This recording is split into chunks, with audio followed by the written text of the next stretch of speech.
काही दिवसांपासून राज्याच्या विविध भागात अवकाळी पाऊस होतोय। कुठे रिमझिम तर कुठे मुसळधार पाऊस होतोय आणि या अवकाळी पावसामुळे वेगवेगळ्या भागात साप आढळून येतात।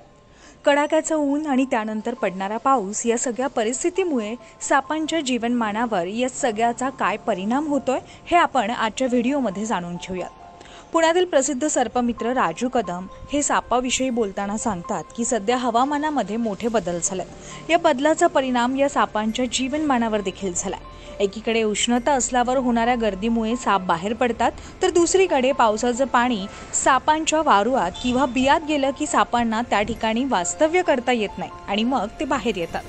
अवकाळी पाऊस हा फक्त माणसाच्या नाही तर प्राणी, पशु, पक्षी या सर्वांच्या जीवनमानावर परिणाम घडवून आणतो। सर्पदंशाच्या घटना आणि आकडेवारीवर जर नजर टाकली तर बहुतेक प्रकरणं ही एप्रिल ते ऑक्टोबर दरम्यान नोंदवली जातात। उन्हाळा आणि त्यापाठोपाठ येणारा पाऊस या दोन्ही ऋतूत साप जास्त प्रमाणात आढळून येतात असं देखील त्यांनी म्हटलंय।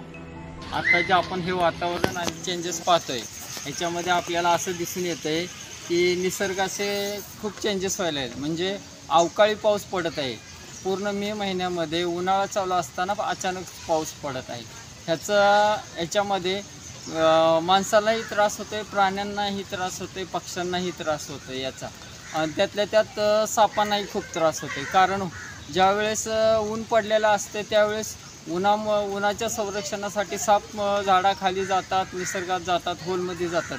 पण आता ह्याच्या विरुद्ध असं झालं की परत पाऊस पडत आहे आणि पावसामुळे काय झालेलं आहे की ते सापांच्या होलमध्ये पाणी जात आहे आणि त्या सापाच्या होलमध्ये पाणी गेल्यामुळे साप परत रिटर्न बाहेर येत आहे। त्यामुळं जसं माणसांना जसं कन्फ्यूज झालेलं आहे तसं मुख्य प्राण्यांना आणि पक्ष्यांनाही असं कन्फ्यूज झालेलं आहे। त्यामुळे जर कोणाला साप दिसला, होलमध्ये पाणी गेलं आणि साप बाहेर आला तर कृपया तुम्ही त्या सापाला मारू नका, सर्पमित्रांना कॉल करा आणि मुख्य प्राण्यांना, पक्ष्यांना वाचवण्यासाठी प्रयत्न करा। जर तुमच्यासमोर साप असल्यास त्याला हात लावण्याचा तुम्ही प्रयत्न करू नका। असा प्रयत्न तुमच्या जीवाला धोका पोहोचवू शकतो। असं करण्यापेक्षा थेट सर्पमित्रांना फोन लावा आणि तोपर्यंत त्या सापावर लक्ष ठेवा। पावसाळ्याच्या दिवसांमध्ये सापांच्या बिळामध्ये पाणी गेल्यानं बेडकांच्या शिकारीसाठी आणि प्रजननासाठी अशा अनेक कारणासाठी साप बाहेर पडत असतो। त्यामुळे सर्पदंश होऊ नये म्हणून विशेषतः काळजी घेण्याचं आवाहन सर्पमित्र करतात। Shivani Dhumal, news 18 local, Pune.